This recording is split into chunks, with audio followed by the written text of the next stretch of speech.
마가복음 8장 11절에서 21절까지의 말씀, 다 같이 한 목소리로 함께 하나님의 말씀을 봉독하겠습니다. 바리새인들이 나와서 예수를 힐난하며 그를 시험하여 하늘로부터 오는 표적을 구하거늘 예수께서 마음속으로 깊이 탄식하시며 이르시되 어찌하여 이 세대가 표적을 구하느냐?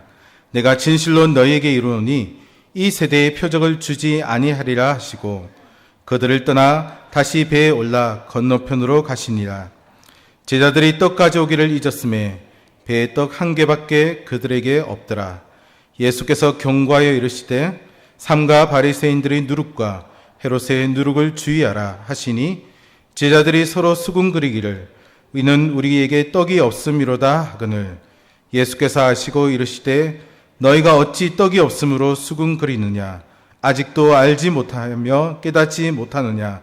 너희 마음이 둔하냐? 너희가 눈이 있어도 보지 못하며 귀가 있어도 듣지 못하느냐? 또 기억하지 못하느냐? 내가 떡 5개를 5,000명에게 떼어줄 때 조각 몇 바구니를 거두었더냐? 이르되 12이니이다. 또 7개를 4,000명에게 떼어줄 때 조각 몇 광주리를 거두었더냐? 이르되 7이니이다. 이르시되 아직도 깨닫지 못하느냐 하시니라. 아멘. 사람에게는 오감이라는 것이 있습니다. 오감은 사물을 볼 수 있는 시각, 소리를 들을 수 있는 청각, 냄새를 맡는 후각, 그리고 맛을 구별해내는 미각과 부드럽고 까칠한 것을 느끼는 촉각을 말하는데요. 이 오감을 잘 활용하면 우리는 보다 즐거운 삶을 향유할 수 있게 됩니다. 우리는 때로 이제 조금 지나면 절정을 맞이하게 될 멋지게 물든 단풍과 같은 아름다운 경치를 구경하면서 감탄사를 연발하기도 합니다. 또 좋은 음악을 들으면서 인생을 즐기기도 하는데요. 그리고 향기로운 냄새를 맡으면서 황홀감에 도취되기도 하고 또 맛있는 음식을 먹으며 행복해 하기도 합니다. 하나님께서 그런 느낌과 또 감각을 사람에게 주셨다라는 것이 얼마나 감사한지 모릅니다. 그런데 사람들은 종종 그런 감각들을 지나치게 의존하는 경향이 있습니다. 옛말에 백문이 불여일견이라는 말이 있습니다. 무슨 말입니까? 아무리 많이 들어도 한번 보는 것만 못하다라는 그런 속담입니다. 즉 다른 사람들을 통해 수없이 많이 듣는 것보다도 단 한 번이라도 자신의 눈으로 보는 것이 훨씬 낫다라는 의미인데요. 그래서 사람들은 자신이 직접 보지 않는 것은 믿으려 하지 않습니다. 예수님의 제자 중에도 그런 인물이 한 명 있었습니다. 누구입니까? 누군지 모르십니까? 예, 맞습니다. 도마입니다. 도마는 주님이 부활하셔서 나타나셨을 때, 제자들에게 나타나셨을 때 그 자리에 있지 아니했습니다. 그래서 나중에 다른 제자들을 통해서 예수님께서 부활하셨다라는 이야기를 들었지만 그는 자신이 직접 눈으로 보지 못했기에 못 믿겠다라고 이야기를 합니다. 그런데 눈으로 보는 것뿐만 아니라 귀로 듣는 것, 냄새를 맡는 것, 맛을 보는 것, 그리고 피부로 느끼는 것 역시 마찬가지입니다. 자신이 직접 경험해 보지 않으면 쉽게 믿거나 또 받아들이려 하지 않는 것이 인간의 속성인데요. 심지어 눈으로 보거나 인간이 직접 체험할 수 없는 것들도 오감을 통해서 만족을 얻으려는 그런 경향도 있습니다. 그리고 오감을 통해서 체험할 수 없는 것들은 아예 인정하지 않고 모두 부인하는 그런 사람들까지도 있음을 보게 되는데요. 근데 여러분, 우리가 신앙생활을 하고 하면서 느끼고 체험하는 그 하나님의 은혜와 사랑은 오감을 통해서만 체험되는 것이 아닙니다. 깊은 영적인 진리들은 오감을 통해서 결코 다 증명할 수가 없습니다. 그럼에도 어떤 사람들은 하나님을 보여달라고 합니다. 자신의 눈으로 하나님을 보면 그 즉시 믿겠다라는 것인데요. 그러나 하나님을 눈으로 볼 수 있는 사람은 아무도 없습니다. 하나님은 우리 인간의 눈으로 볼 수 없는 분이시기 때문인데요. 그런데도 사람들은 어리석게도 하나님을 보여달라, 보여주기만 하면 내가 믿겠다라고 이야기를 합니다. 이것은 자신들의 감각만을 내세우며 마치 도마와 같이 감각적으로, 즉 눈으로 직접 보고 경험해야만 믿겠다라는 말을 한 것입니다. 결국 이 말은 내가 하나님을 눈으로 보여주지 못한다면 믿지 않겠다라는 것과 똑같은 말일 것입니다. 아마 오늘 이 자리에서 또는 영상을 통해서 예배하는 분들 가운데 하나님을 눈으로 직접 보고 믿은 사람은 한 분도 계시지 않을 것입니다. 감각이 중요하긴 하지만 우리가 살아가는 세상은 결코 감각만으로 모든 것을 판단할 수 없습니다. 감각으로 느끼고 경험한 것만을 인정하고 또 감각으로 경험할 수 없는 것을 모두 부인한다면 인간의 삶은 너무나도 황폐해질 것입니다. 특히 신앙의 세계는 감각의 한계 안에 결코 머물 수 없는 신비의 세계입니다. 그런데 오늘 본문에 등장하는 바리새인들은 자신들의 감각에 의존해서 신앙생활을 하는 사람들이었습니다. 그들은 당시 이스라엘 백성들에게 있어서 신앙의 지도자들이라고 칭하는 사람들이었는데요. 그들은 자신들이야말로 영적으로 깨어있어 하나님의 말씀을 잘 알고 있으며 또 행하고 있는 신실한 신앙인들이다라고 생각했습니다. 그러나 그들은 자신들이 이해한 대로만 하나님의 말씀을 받아들이고 행함으로 오히려 영적으로 죽어 있는 가장 비신앙적인 삶을 살아갔던 존재들인데요. 그런 바리새인들이 예수님을 찾아오게 됩니다.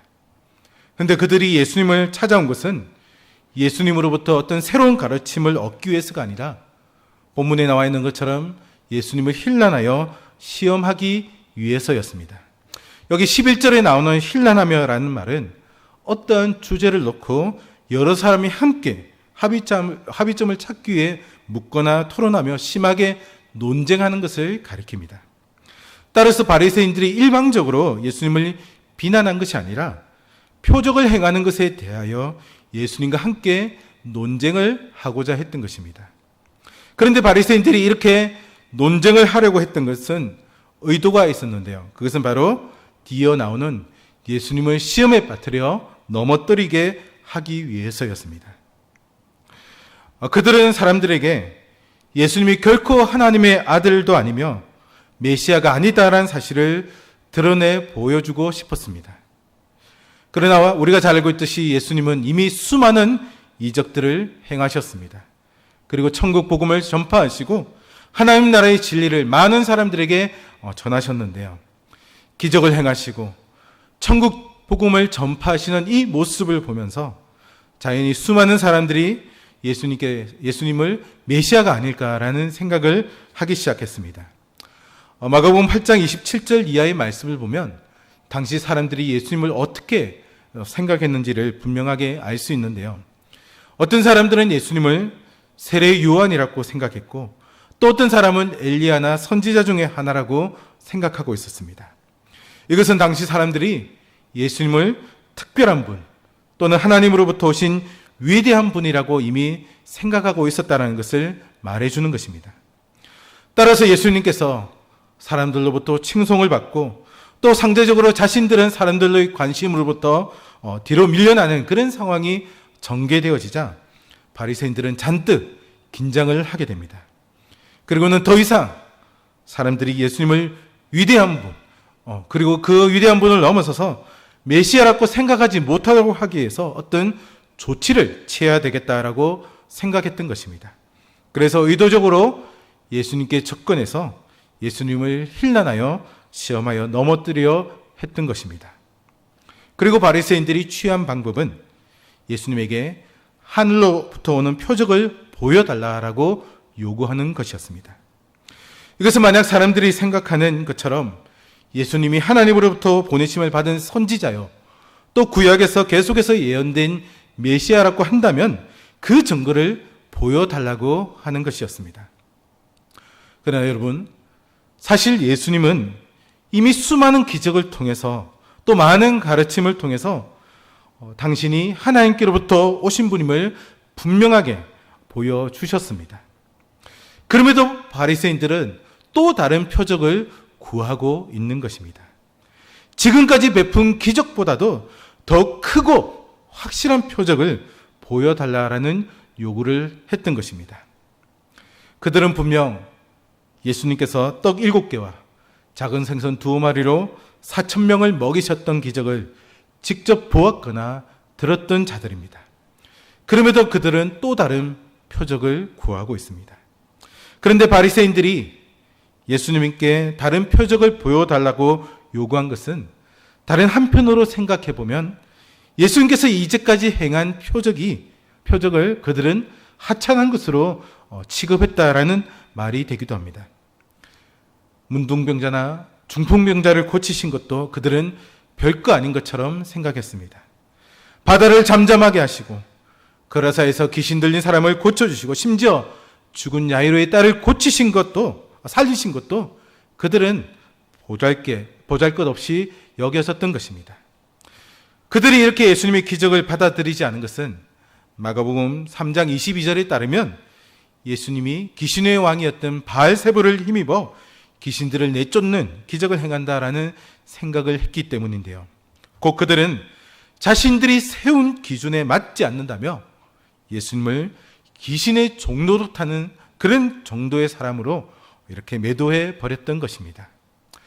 사랑하는 성도 여러분, 우리가 신앙생활을 할 때 조심해야 될 것이 있다면 바로 이것입니다.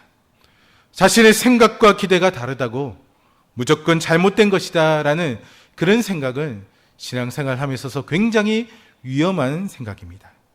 자신의 생각이 절대적인 기준이 되어버리면 때로는 종종 하나님의 뜻도 왜곡해 버릴 수 있기 때문인데요. 그리고 자신의 생각만 내세우다 보면 다른 사람이 하는 것은 전부 잘못된 것이다 라는 그런 판단을 해버릴 가능성이 많아지게 됩니다. 우리는 이것을 가리켜 신앙적인 아집이다라고 부르게 되는데요. 자신의 생각만이 절대적으로 옳은 것이다 생각하는 이 신앙적인 아집에 사로잡혀 있는 사람은 다른 사람의 충고나 권면을 받아들이지 않습니다. 이들은 다른 사람의 신앙은 아무것도 아니라고 생각하며 자신의 신앙만이 최고이고 자신의 생각만이 절대적인 것으로 여기고는 심지어 하나님의 말씀도 자신의 생각과 판단대로 이렇게 재단하는 그런 잘못을 저지르게 되는 것입니다. 오늘 본문에 등장하는 바리새인들이 바로 그러한 사람들이었습니다. 그들은 신앙적인 아집 때문에 예수님이 어떤 분인지를 제대로 보지 못했습니다. 예수님께서 행하신 기적을 제대로 이해하지 못했고 또한 예수님께서 하신 말씀조차도 그들은 듣지 못했습니다. 그리고 자신들의 기준에 맞지 않는다고 예수님을 귀신의 종로로 타는 그런 사람 정도로 취급하는 잘못을 저질렀던 것입니다. 이렇게 표적을 요구하는, 더 큰 표적을 요구하는 바리새인들의 모습을 보며 예수님은 마음속으로 깊은 탄식을 하시며 말씀하십니다. 어찌하여 이 세대가 표적을 구하느냐? 내가 진실로 너희에게 이르노니 이 세대에 표적을 주지 아니하리라. 마음 가장 깊은 곳에서 치밀어 오르는 극한 슬픔과 실망 그리고 더 나아가 분노를 느꼈기에 이런 말씀을 하셨던 것입니다. 가장 신앙적으로 모범이 되고 가장 하나님을 사랑한다라고 자처했던 이 바리새인들이 불신앙적이고 영적인 무지를 보는 순간 너무나도 허망하고 또 화가 치밀어 올랐던 것입니다.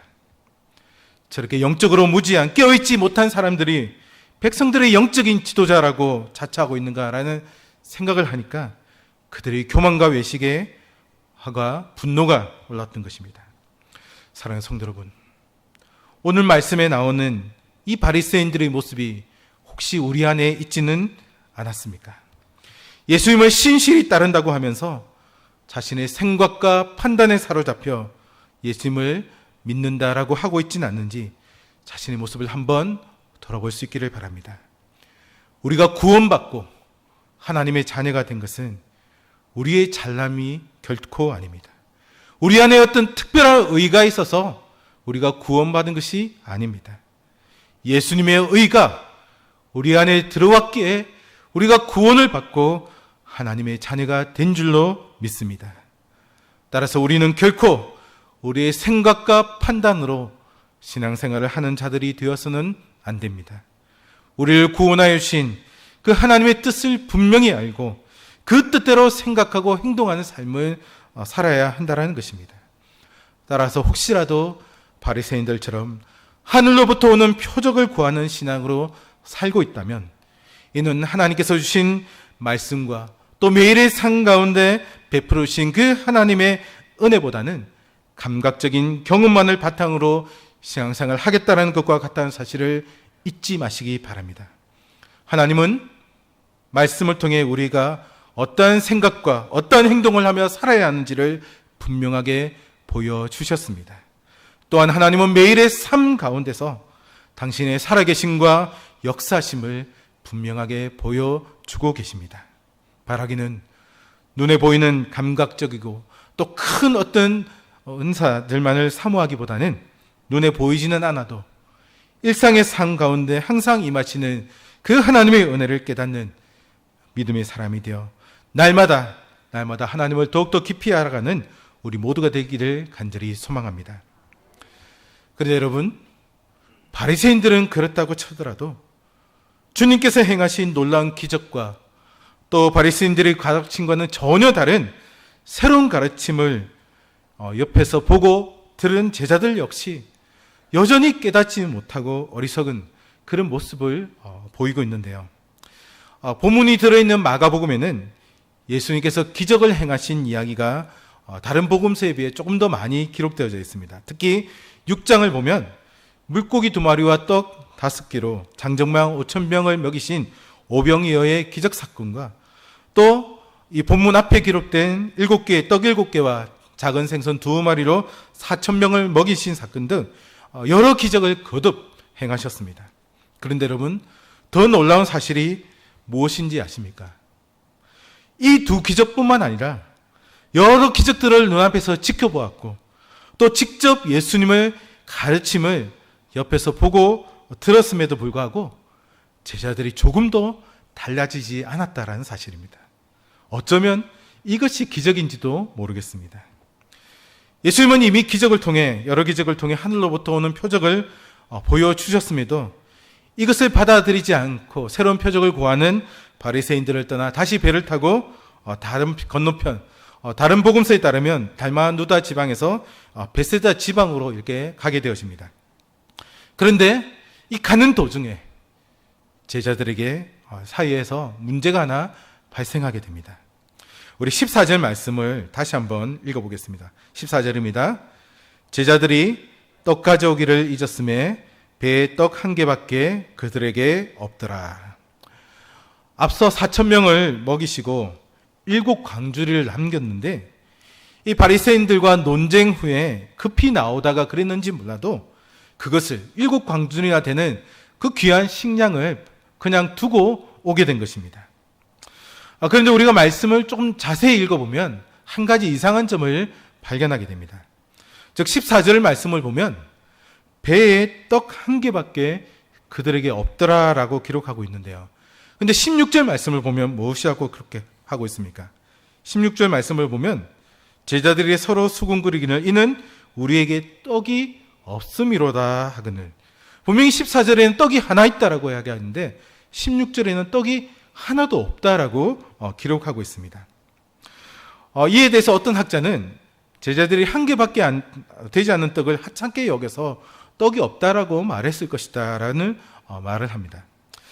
그런데 또 다른 학자는 다른 견해를 주장하는데요. 즉 14절에 나오는 떡 1개를 예수 그리스도를 상징하는 매개체로 부각시키기 위해서 마가가 의도적으로 이렇게 기록했다라는 것입니다. 이에 따르면 제자들은 아직도 깨닫지 못하고 있는 영적인 떡, 곧 하늘로부터 내려온 생명의 떡 자체이신 예수 그리스도께서 제자들과 함께 계셨다는 사실을 14절의 기록을 통해서 알 수 있다는 것입니다. 그래서 예수님은 이어 기록된 19절과 21절 말씀에서 그들의 망각과 불신앙을 간파하시고 얼마 전에 떡 5개로 5,000명을 먹이신 것과 또 떡 7개로 4,000명을 먹이신 것을 상기시키시면서 제자들의 어리석음을 우회적으로 이렇게 책망하셨다라는 것입니다. 구체적으로 그 내용을 한번 살펴보면요. 먼저 15절에서 예수님께서는 제자들에게 이렇게 이야기합니다. 삼가 바리새인들의 누룩과 헤롯의 누룩을 주의하라라고 경고하고 계십니다. 여기서 말하는 누룩은 본래 밀가루 반죽에 넣어서 부풀어 오르게 하는 효모를 가리킵니다. 그런데 신약 성경에서는 주로 이 누룩을 침투성과 영향력이 강한 악을 상징하는 그런 상징할 때 주로 사용되어졌던 표현이라고 할 수 있는데요. 우리가 읽었던 이 본문에도 그런 의미로 사용하고 있습니다. 따라서 누룩은 바리새인과 또 헤롯이 다른 사람들에게 미치는 악한 성향을 가리킨다라고 할 수 있는데요. 여기서 말하는 바리새인들의 누룩은 그들의 독성과 위선적인 삶을, 또 헤롯의 누룩은 헤롯을 따르는 헤롯 당원들의 정치 지향적이며 또 세속주의에서 비롯되어지는 매우 불건강한 그런 불신앙적인 삶을 가리킵니다. 예수님은 그들이 내뿜는 악한 말과 행동에 영향을 받지 말 것을 경고하셨던 것입니다. 그런데 제자들은 어떻게 반응을 보입니까? 예수님께서 하신 말의 그 진리를 깨닫지 못하고는 강 건너편에 두고 온 떡 강주리만 염려해서 이는 우리에게 떡이 없음이로다라는 엉뚱한 말을 하게 됩니다. 곧 예수님께서 떡을 만드는 재료인 누룩에 대한 말씀을 하시니까 자신들이 미처 떡을 챙기지 못한 것에 대해서, 준비하지 못한 것에 대해서 염려하며 이런 엉뚱한 말을 하였던 것입니다. 그래서 이 말을 들은 예수님께서 이어지는 17절부터 21절까지의 말씀에서 자신의 말을 이해하지 못하고 엉뚱한 염려를 하고 있는 제자들을 책망하셨던 것입니다. 사랑하는 성도 여러분, 예수님은 지금 안타까운 심정으로 자신이 행한 기적의 의미를, 그 참된 의미를 제자들이 깨닫기 원하는 마음으로, 사랑의 마음으로 책망을 하고 계십니다. 왜 떡이 없으므로 죽은 것이냐? 아직도 알지 못하고 깨닫지 못하느냐? 너희 마음이 둔하냐? 너희 눈이 있음에도 왜 보지 못하며 귀가 있음에도 내가 하는 말을 제대로 듣지 못하느냐? 그리고 기억하지 못하느냐라고 하시면서 굶주린 그 많은 사람들을 먹이신 사건을 상기시키셨는데요. 그러면서 19절과 20절 말씀에서 그 사건을 통해 남은 떡, 바구니와 광주리가 얼마나 되는지를 묻고 계십니다. 이에 제자들은 자신들이 그것을 직접 했기에 정확하게 대답을 합니다. 그러면서 예수님은 본문의 말씀을 통해 얼마 되지 않는 떡과 물고기 몇 마리로 수많은 사람들을 먹이고, 그리고 남은 조각과를 여러 바구니와 광주리로 거둬들인 그 기적을 너희들이 체험한 장본인이 아니냐. 그런데 그 기적의, 그 생명의 원천인 내가 너희들과 이 배에 타고 있음에도 너희는 떡만 가지고 수군거릴 뿐 그 기적을 통한 영적 깨달음이 없구나. 내가 너희를 육적으로 배부르게 할 수 있을 뿐만 아니라 영적으로도 배부르게 할 수 있다는 사실을 왜 아직도 깨닫지 못하느냐라고 말씀하고 계신 것입니다. 그러므로 사랑하는 성도 여러분, 우리의 모든 육적인 문제, 또 영적인 문제의 참된 해답을 주실 수 있는 분은 오직 예수님 한 분밖에 없다는 사실을 다시 한번 마음에 새길 수 있기를 바랍니다. 세상의 그 어떤 것도 우리 안에 있는 문제들에 대한 참된 해답을 줄 수 없습니다. 오직 주님만이 우리 삶의 모든 문제를 해결해 줄 수 있는 능력이 있음을 알고 우리는 주님만을 쫓아가는 자들이 되어야 할 것입니다. 그리고 우리가 한 가지 더 기억해야 할 사실이 있습니다. 사람의 몸에 병이 들면 감각이 마비되어 아무리 맛있는 음식을 먹어도 입에 맛을 느끼지 못하게 됩니다. 마찬가지로 우리가 세상 근심과 세속적인 것에 우리의 마음을 빼앗겨 영적으로 맹인이 되어버린다면 하나님께서 매 순간 표적을 보이시고 은혜를 부어주셔서 그것을 깨닫지 못하게 된다는 사실입니다. 그러므로 우리는 매일의 삶 속에서 영적으로 깨어 있어야 합니다. 영적으로 깨어 있을 때 하나님께서 행하시는 놀라운 역사를 분명히 알고 깨닫고 감사하는 삶을 살아갈 수 있게 되는 것입니다.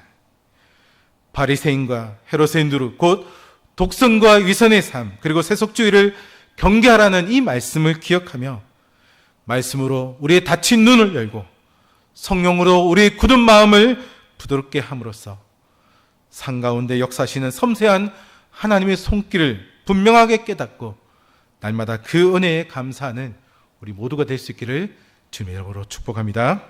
기도하겠습니다. 인간의 생사복을 주관하시는 거룩하신 하나님, 뜻하지 않은 코로나19 바이러스의 발발과 확산, 그리고 델타 변이 바이러스의 출현으로 인해 힘들고 어려운 상황 가운데서도 우리를 지켜주시고 인도하여 주셔서 이른 아침부터 이 시간까지 하나님을 예배하게 하시니 진심으로 감사합니다.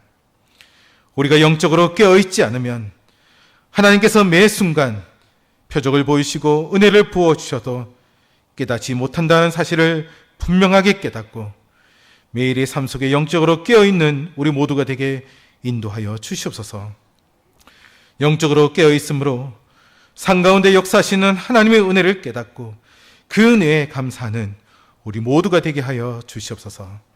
우리의 모든 영적, 육적 문제의 진정한 해결자 되시는 예수 그리스도의 이름으로 기도하옵나이다. 아멘.